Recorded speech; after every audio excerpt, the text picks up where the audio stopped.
इसी क्रम को हम जारी करेंगे सौंदर्य बोध और शिवत्व बोध के अंतर्गत। आगे देखिए कि विश्लेषण को चरम अवस्था तक ले जाएं तो मानना होगा कि नैतिक मूल्य यानी शिवत्व के मूल्य और सौंदर्य के मूल्य अलग अलग। अंत में निष्कर्ष रूप में अज्ञे जी इस निबंध में ये प्रस्तुत करते हैं कि अगर हम निष्कर्ष रूप में अगर कोई पहुँचे या निष्कर्ष की हम बात करें तो देखिए उसमें क्या होगा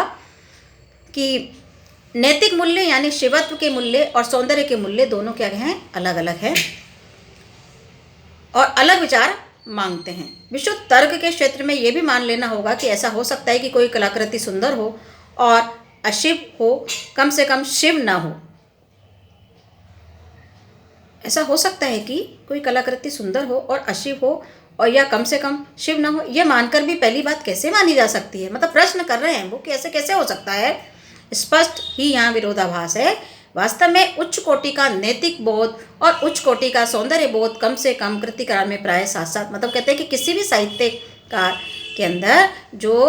उच्च कोटि, कोई भी कृतिकार जो होगा वो साथ में क्या लेके चलता है, उच्च कोटि का नैतिक बोध, उच्च कोटि का सौंदर्य बोध, दोनों उसके समानांतर साथ साथ चलते हैं। और इनके पीछे कौन चलता है देखिए आप, जैसे कि हम पूर्व में विस्तार से इसको समझ चुके हैं, इसकी हम चर्चा कर चुके हैं विवेक की, कि सौंदर्य बोध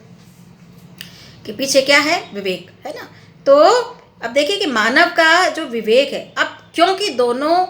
बोध मूलतः बुद्धि के व्यापार है। बुद्धि का व्यापार पहले बता चुके हैं कि दोनों जो बोध हैं, सौंदर्य बोध और शिवत्व बोध, दोनों किसके व्यापार बताए गए उन्होंने, इस अज्ञे जी ने,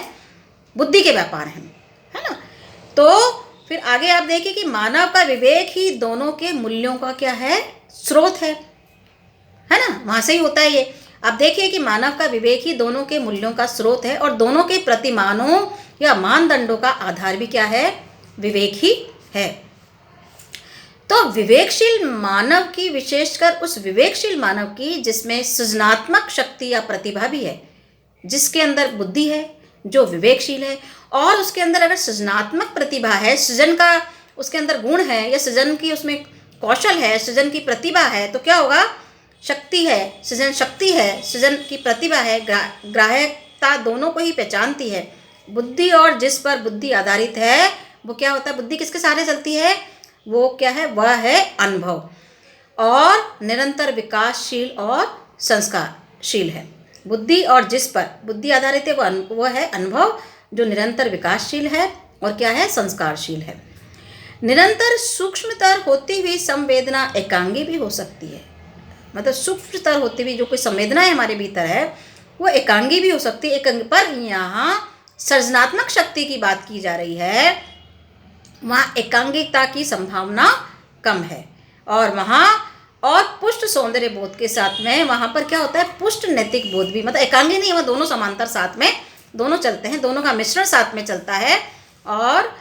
देखिए क्या बोल रहे हैं वो, कि जहाँ पर सृजनात्मक शक्ति है, जहाँ सृजन की शक्ति होती है, जहाँ सृजन की प्रतिभा होती है, वहाँ पर ये दोनों साथ साथ चलते हैं। क्या चलते हैं, सौंदर्य बोध और नैतिक बोध। जिस प्रकार से कृतिकार सुंदर का सृष्टा होकर असुंदर का सायास परित्याग के द्वारा सुंदर की उपलब्धि नहीं करता, कि जिस प्रकार कृतिकार सुंदर का सृष्टा होकर असुंदर के सायास परित्याग के द्वारा सुंदर की उपलब्धि नहीं करता, उसी प्रकार से नैतिक दृष्टा होकर सायास अनैतिक के विरोध द्वारा नैतिक को नहीं पाता। उसकी परिपुष्ट संवेदना सहज भाव से दोनों, मतलब उसके भीतर वो सायास इन दोनों को लाने के लिए किसी भी कृति में प्रयास नहीं करता, वो तो उसके भीतर प्रतिभा है, उसके भीतर वो कौशल है, वो सायास ही उस कृति में दोनों आते हैं, सौंदर्य भी और नैतिक बोध दोनों, मतलब वो कोशिश करके सायास, मतलब कोशिश करके उसको अपनी कृति में नहीं लाता, वरन वो क्या करता है, एक नैतिक दृष्टा होकर सायास अनैतिक के विरोध द्वारा नैतिक को नहीं पाता। उसी परिपुष्ट संवेदना का सहज, मतलब संवेदना का सहज भाव उसके भीतर होता है, और वो दोनों उसके साथ साथ चलते हैं, है ना, और देती है संवेदना जो उसके भीतर समाहित है किसी भी कृतिकार के भीतर, वो संवेदना सौंदर्य बोध और नैतिक बोध दोनों को साथ लेकर के चलती है, और उसके लिए उसको कोई कोशिश या प्रयास करने नहीं होते, वो अपने आप ही उसके भीतर से आती है। इसलिए कला हमें आनंद देती, इसलिए मतलब सायास नहीं किया गया है, उसमें बनावटीपन नहीं है, उसमें दिखावा नहीं है ना, उसमें कोई बनावटीपन नहीं है, तो वो चीज़ अपने आप ही हमें क्या करेगी, हमें हमारी आत्मा को, हमारे मन को, हमारे हृदय को अंदर तक क्या करती है, प्रभावित करती है। जैसे कोई कलाकृति है, वो कलाकार उसको तैयार करता है। तो वो हमें, जब हम उसको देखते हैं तो सौंदर्य को हम देखते हैं तो वो हमें क्या करता है, आनंद प्रदान करता है। हमारा फिर वो भीतर का उन्नयन भी करता है, हमारी आंतरिक शक्ति का विकास करता है, हमारे मन का जो आंतरिक शक्ति है, हमारे भीतर की जो शक्ति है उसका क्या करता है, उसको पुष्ट करता है, उसको विकास करता है। आज का समालोचक इस बात को नाना वादों के आवरण में छिपा चाहे सकता है, पर इसे अमान्य नहीं कर सकता। मतलब कृतिकार जो होगा उसके अंदर क्या होगा, संवेदना का जो भाव होता है, वो संवेदना दोनों बोध जो है, नैतिक बोध और सौंदर्य बोध दोनों को साथ लेकर के चलती है। और यही इस जो है निबंध का जो है एक तरह से एक निष्कर्ष भी कहा जा सकता है, सौंदर्य बोध और शिवत्व बोध का।